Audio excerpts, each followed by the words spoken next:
Hey guys, welcome back to the channel. My name is Mike, and in today's episode I'm going to show you my whole film scanning process, including the inversion of the negatives and some final touches in Lightroom and Photoshop. Intro time.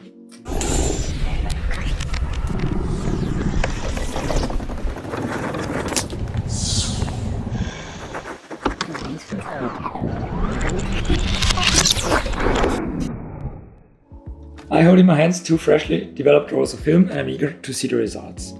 The first thing you have to do is to decide how we want to scan our film.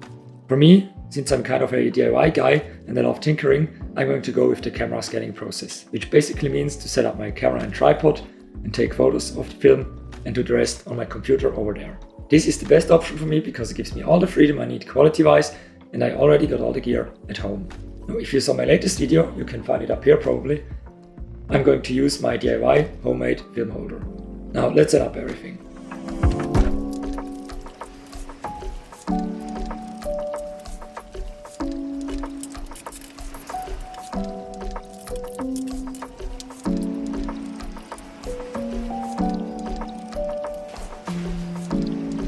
Okay, tripod, camera are right here, my cheap macro lens is attached, and the phone and the film holder are ready. Time to insert the film. Oh, one quick tip though. If you do this like I do, don't forget to put your phone into flight mode. You don't want to have any messages popping up in the background of your negative.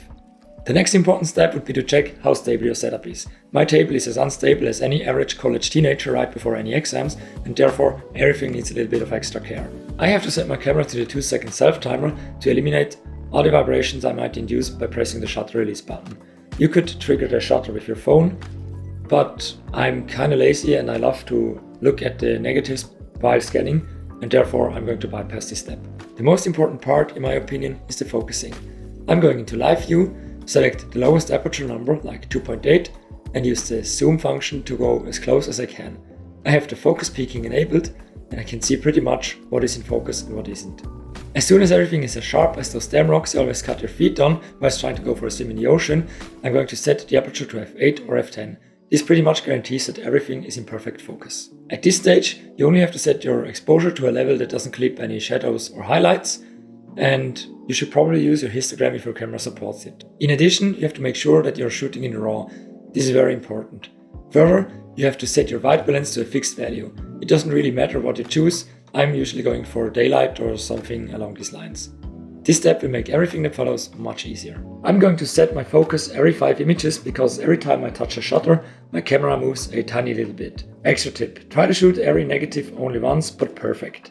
If you do multiple exposures of them, it's really hard to find which ones are great and which ones are bad afterwards. This means if you miss focus, if you bump the table, if you have to cough out your lung because your mom never told you to stop smoking, you should probably delete the image and take a new perfect one. If you're scanning multiple rolls, consider shooting a blank shot in between the two rolls. This makes it easier to distinguish when which roll starts and ends. Yeah, let me scan the negatives and I'll come back to you in a second.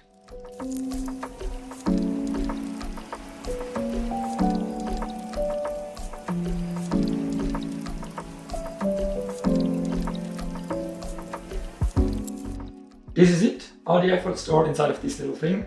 Now let's head over to the computer and have a look at the inversion process. I usually use Photoshop and Lightroom, which is payware as you might know, but since I'm editing all my photos inside of there, I kinda have it anyways, so yeah. And for the inversion process I use grain to pixel, which is totally free and it works really good for me. I could have used Negative Lab Pro, which is kind of well known, but it costs like $100, and since I'm kind of a DIY guy, I don't see why I should spend money for something I can do with freeware. To install Grain to Pixel, you have to go to grain2pixel.com. You can find the link in the description below, and then click the download tab. This might take a while, the page is kinda slow. After this, select the newest version and download it. Perfect. Instead of showing you how to install it, it's kind of simple. You can just click on the guide on the top and then watch the very first video. We will show you how to create a launcher as well, which means that you can use it in Photoshop pretty easy. The next thing I like to do is to create a clean workspace. For this I'm going to create a new folder, let's call it scanning. Inside of this I'm going to create a folder with the name of the film. Let's choose Kodak Gold, for example. And then inside of this folder, I need to create 3 new folders: scans, conversions, and then a folder for the final images called final. The final thing we have to do is to copy our files from our memory card into the scans folder. Yeah, I chose the correct ones. Perfect. Okay, let's head into Photoshop and let's get going. I have the grain to pixel on the shortcut F12, and this opens this little dialog. Now, the 2 things we're going to do is to set up a source files folder and the destination folder. The source files folder can be chosen here. Let's click here. Let's go to desktop, scanning, Kodak Gold, scans, and select all of them and click OK. I'm going to choose a specific output folder, and that's why I'm going to disable this checkbox. After this, I'm going to click on output folder and desktop, scanning, Kodak Gold, conversions, and I'm going to select the folder. If you are new to grain to pixel, you should probably only choose 1 photo because it takes a while to get used to it, and if you mess up, the process is not stoppable and you will have to convert each and every photo you selected. And yeah, it's kind of annoying, but you'll get the hang of it. There are a few little things that we have to check.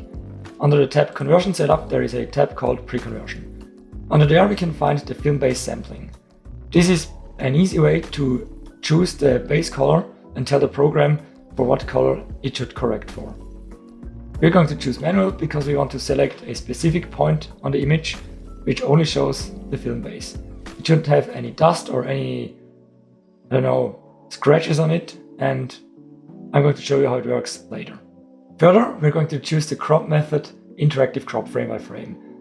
We want to crop each frame by itself and only choose the parts we want to use in the end. This makes for a great conversion color-wise. All the other values can be left alone, and the only thing left to do is to push the button Run. Perfect, it has finally loaded the first image, and what you see here is what I told you before. It is about sampling the film base. I'm going to shrink this little circle and put it right over here. You have to look for a spot where there is no dust, no particles, no scratches. It should not be overlapping the image, it should not be overlapping any holes and any dark spots on the frame. If you have done that, just click Enter, and there will be a dialog that asks you about the sampling. Since I shot everything with the same white balance, the base color should be the same in each and every frame. So I'm going to select yes. Okay, we're now inside of the crop feature, and we have to crop the image as perfect as it gets. I'm going to select 3:2 since that's the format I'm going with, and I'm going to pretty much exactly crop the image. Okay, now I have to rotate it a little bit. You can press Ctrl to rotate it a little bit finer. Okay, we can add a little bit over here. Perfect. Now let's hit Enter. Yeah, perfect. That's a little preview of the image, and as you can see, it skips over to the next one immediately. Let's do this for another one. Let's shrink it. I don't know why the ratio disappeared. Easy peasy.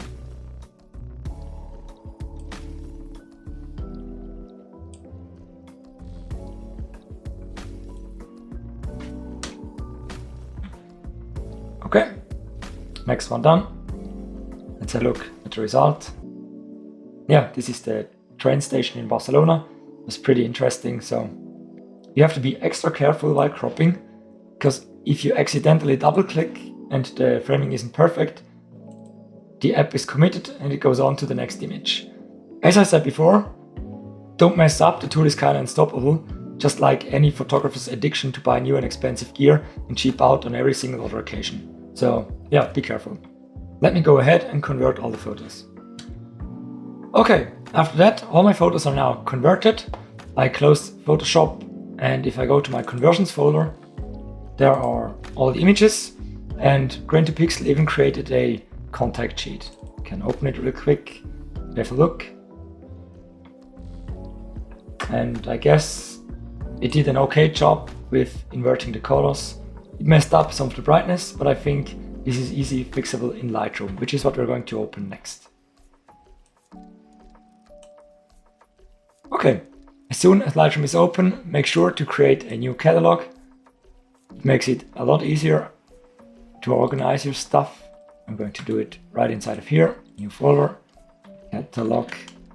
Let's go inside and we're going to call it Kodak Gold. Oopsie. Lightroom will close and open back up. Here we are, new catalog, and we can import the files. To import the files, you can go to File, Import, or you can go to Library, which is how I do it all the time. Grab all your images, do not use the contact sheet, and just drop them in. Yeah, import, don't really care. Perfect. Let's head over to Develop again, which is where we want to edit the photos. Perfect. All the images are finally open, and the very first thing I usually do is to select all the ones that need rotating. This one, which is kind of annoying. Now I'm going to rotate them to the left. Perfect. Now each and every photo is rotated to the right one step. I'm going to select all, rotate left again. Okay, and as you can see, all the photos are properly rotated. Usually there are not many things to do in Lightroom with my analog photos. Most of the time I'm just adding some vignette and maybe adjusting the exposure a little bit. This is not going to be a Lightroom tutorial, but there is one thing I wanted to show you. On many of my images you can find some specks of dust and scratches. This is probably because I had to shoot the last segment more often than you have to shoot a werewolf when you lack 0 bullets, and we're going to correct for that. I'm going to use this image and I'm going to right click it, edit in, open in Adobe Photoshop. I'm going to edit a copy with Lightroom adjustments if you would have done some, and click edit.